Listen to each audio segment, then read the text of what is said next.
বিএলওর দায়িত্বে কারা জানেন? এবার বিএলওর দায়িত্বে তৃণমূলের দুই নেতা। তৃণমূলের প্রতীকে নির্বাচিত দুজন জনপ্রতিনিধি তথা প্রাথমিক বিদ্যালয়ের শিক্ষককে বিএলও হিসাবে ভোটার তালিকায় এসআইআরের কাজে নিযুক্ত করার অভিযোগ। আর এই অভিযোগ তুলেই সরব হয়েছে বিজেপি।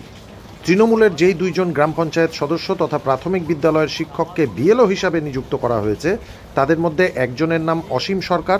পেশায় তিনি প্রাথমিক বিদ্যালয়ের পার্শ্ব শিক্ষক হলেও তিনি হবিবপুর ব্লকের মঙ্গলপুরা গ্রাম পঞ্চায়েতের ১২৪ নম্বর বুথের তৃণমূলের প্রতীকে নির্বাচিত গ্রাম পঞ্চায়েত সদস্য।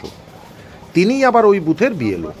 অন্যদিকে ১২৫ নম্বর বুথ এলাকায় যিনি বিএলওর দায়িত্বে রয়েছেন তার নাম ম্যাথিয়াস মার্ডি। পেশায় তিনি প্রাথমিক বিদ্যালয়ের শিক্ষক। একই সঙ্গে তিনি বর্তমানে ওই বুথেরই তৃণমূলের গ্রাম পঞ্চায়েত সদস্য। স্বভাবতই দুজন বিএলওর নিরপেক্ষতা নিয়ে প্রশ্ন তুলেছে বিজেপি। এটা হচ্ছে ১২৪ বুথ। কত বছর ধরে কাজ করছেন? আমি ১০ বছর ধরে। এখানে এমনি তো কোনো সমস্যা নাই। আপনার হ্যাঁ, জনপ্রতিনিধি আমি। কোন দলের? টিএমসি। আর কোন অঞ্চল? মঙ্গলপুর অঞ্চল। আপনাদের এলাকার বিএলও আমি, মেম্বারও আমি প্যারা টিচার, স্বচ্ছতার সাথে কাজ করব। আপনার নাম? অসীম সরকার।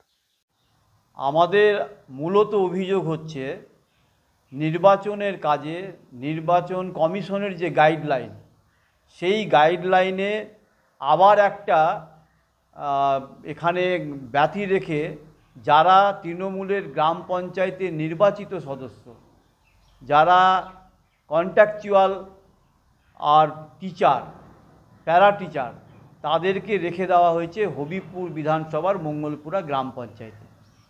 আমরা বারবার বলেছি নির্বাচন কমিশনের গাইডলাইন মেনে স্বচ্ছতা সঙ্গে ভোটার তালিকা তৈরি হবে এবং তার কাজে নিযুক্ত যারা হবে তারা সরকারি কর্মচারী হবে, তারা তৃণমূলের নির্বাচিত জনপ্রতিনিধি হবে না। কিন্তু এখানে দেখা যাচ্ছে তৃণমূলের জনপ্রতিনিধিদের এত বারবার বলার পরে রেখে দিয়েছে। তৃণমূলের এই যে নির্বাচনকে প্রহসন পরিণত করার যে চক্রান্ত, সেইটা আর এই দুজন আর বিএলওকে রেখে দিয়ে তা প্রমাণ হচ্ছে। এই অভিযোগ সম্পূর্ণই মানে ওদের পায়ের মাটি তো সরে গেছে বলেই এই অভিযোগগুলো তারা করছে।